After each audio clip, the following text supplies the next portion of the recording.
শিরোনাম ১।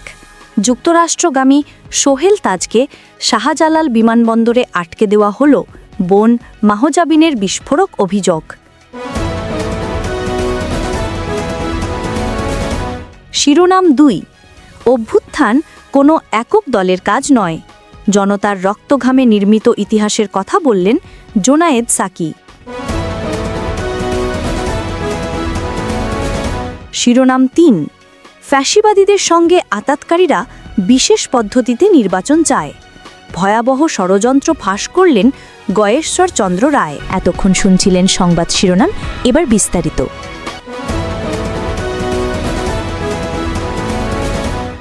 Breaking news. যুক্তরাষ্ট্রে যাওয়ার পথে হজরত শাহজালাল আন্তর্জাতিক বিমানবন্দরে আটকে দেওয়া হল সাবেক স্বরাষ্ট্র প্রতিমন্ত্রী সোহেল তাজকে। শুক্রবার দুপুরে বিষয়টি নিশ্চিত করেছেন তাজউদ্দিন আহমেদের কন্যা এবং সোহেল তাজের বড় বোন মাহজাবিন আহমদ মিমি। তিনি সংবাদ মাধ্যমকে জানিয়েছেন, সোহেল তাজের বিদেশ যাত্রায় বাধা দেওয়া হয়েছে। কবে ঘটনা ঘটেছে এমন প্রশ্নে তিনি বলেন, সম্ভবত বুধবার।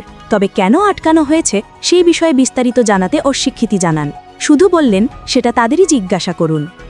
এদিকে শাহজালাল আন্তর্জাতিক বিমানবন্দরের ইমিগ্রেশন কর্তৃপক্ষ নিশ্চিত করেছে, ভ্রমণ রোধ থাকায় সোহেল তাজ দেশ ত্যাগ করতে পারেননি।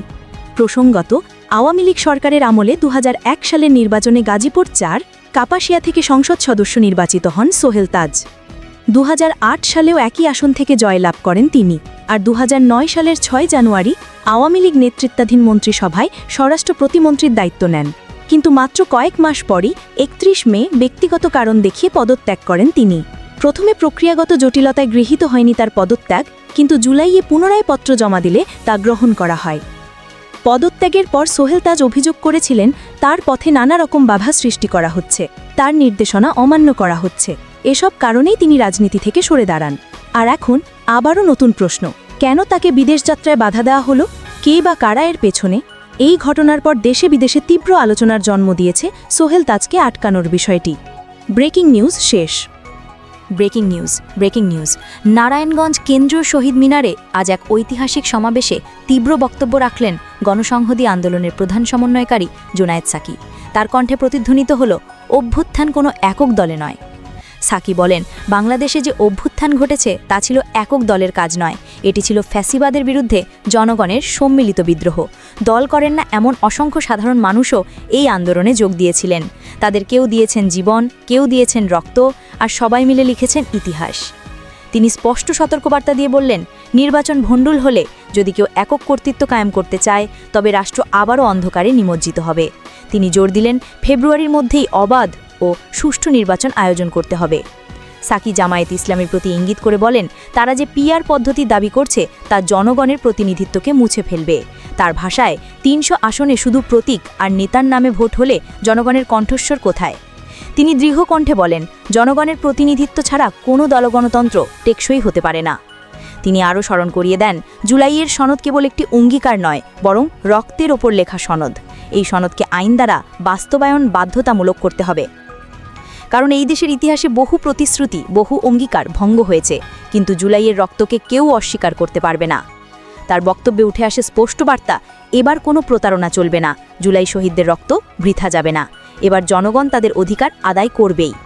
সাকি বলেন, এই অভ্যুত্থান ছিল ইতিহাসের বিরল দৃষ্টান্ত। এখানে রাজনীতিবিদ যেমন ছিলেন, তেমনি সাধারণ কৃষক, শ্রমিক, ছাত্র, গৃহিণী সবাই ছিলেন। এমনকি যারা কোনো দলে ছিলেন না, তারাও ফ্যাসিবাদের বিরুদ্ধে রাস্তায় নেমেছিলেন। এই ঐক্যই বাংলাদেশের শক্তি, এই ঐক্যই আগামীর পথ। তিনি শাসক গোষ্ঠীর দিকে ইঙ্গিত করে বলেন, আপনারা যদি মনে করেন নির্বাচন বানচাল করে ক্ষমতায় টিকে থাকবেন, ভুল করবেন। জনগণ এবার জেগে উঠেছে, তারা আপনাদের আর ছাড় দেবে না। সমাবেশে সাকি বারবার উচ্চারণ করেন, ফেব্রুয়ারির মধ্যে নির্বাচন চাই, স্বচ্ছ, অবাধ, সুষ্ঠু নির্বাচন চাই। তার কণ্ঠে স্লোগানের মতো প্রতিধ্বনি হচ্ছিল এই দাবি।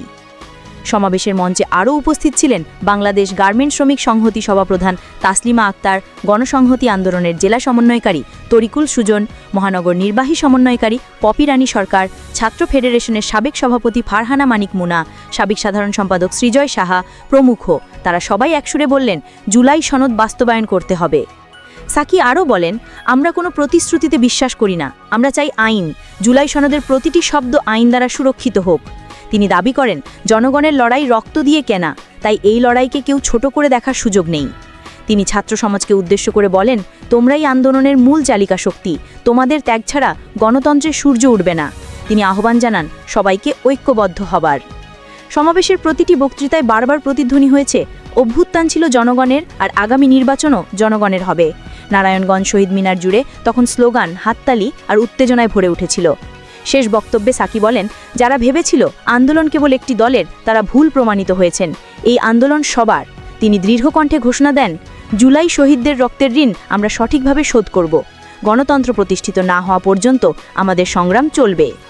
নারায়ণগঞ্জ থেকে ছড়িয়ে পড়ল নতুন বার্তা, ফ্যাসিবাদের অবসান ঘটাতে হবে, জুলাই সনদ বাস্তবায়ন করতে হবে, আর ফেব্রুয়ারির মধ্যেই নির্বাচন দিতে হবে। এটাই ছিল জোনায়েদ সাকির বার্তা, এটাই ছিল সমাবেশের মূল প্রতিধ্বনি। Breaking news. ঢাকার লালবাগে শারদীয় দুর্গোৎসবের মঞ্চে দাঁড়িয়ে বিএনপি স্থায়ী কমিটির সদস্য গয়েশ্বর চন্দ্র রায় তীব্র আক্রমণ শানালেন। তিনি হুঁশিয়ারি দিয়ে বললেন, যারা ফ্যাসিবাদীর সঙ্গে আতাত করছে তারাই আজ নির্বাচনকে ভণ্ডুল করতে পিআর পদ্ধতির মতো বিশেষ নির্বাচন চাইছে। গয়েশ্বরের কণ্ঠে তীব্র সতর্কবার্তা, নির্বাচন যদি না হয় দেশে আবার ফ্যাসিবাদ ফিরে আসবে। তিনি গর্জে উঠলেন, আমরা পিআর বুঝি না, জানি না, এই ষড়যন্ত্র দেশের জন্য ভয়ঙ্কর। তার অভিযোগ, যারা আতাত করেছে তারাই এই বিশেষ পদ্ধতির নির্বাচন চাপিয়ে দিতে চাচ্ছে। গয়েশ্বর প্রশ্ন ছুঁড়ে দিলেন, নিউ ইয়র্কে কেন প্রধান উপদেষ্টা ও কয়েকজন নিরাপদে পার হলেন আর বাকিদের হেনস্থার শিকার হতে হলো? এটা কি শুধুই অবহেলা নাকি পরিকল্পিত ষড়যন্ত্র? তার হুঁশিয়ারি, সাম্প্রদায়িক শক্তি মাথা তুলতে চাইছে, সেটা দেশের জন্য হবে ভয়ঙ্কর।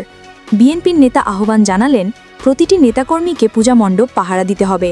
জনগণের প্রতি তার বার্তা, ধানের শীষে ভোট পড়লেই বিজয় আসবে, বিভক্ত হলে ভোটাররা বিভ্রান্ত হবে, সুযোগ নেবে প্রতিপক্ষ। আজকের এই বক্তব্য যেন আগামী নির্বাচনের ভয়ঙ্কর সতর্কবার্তা। রাজনীতির মঞ্চে উত্তেজনার আগুন জ্বলছে, বাংলাদেশ কি আবার অন্ধকারে ডুবে যাবে?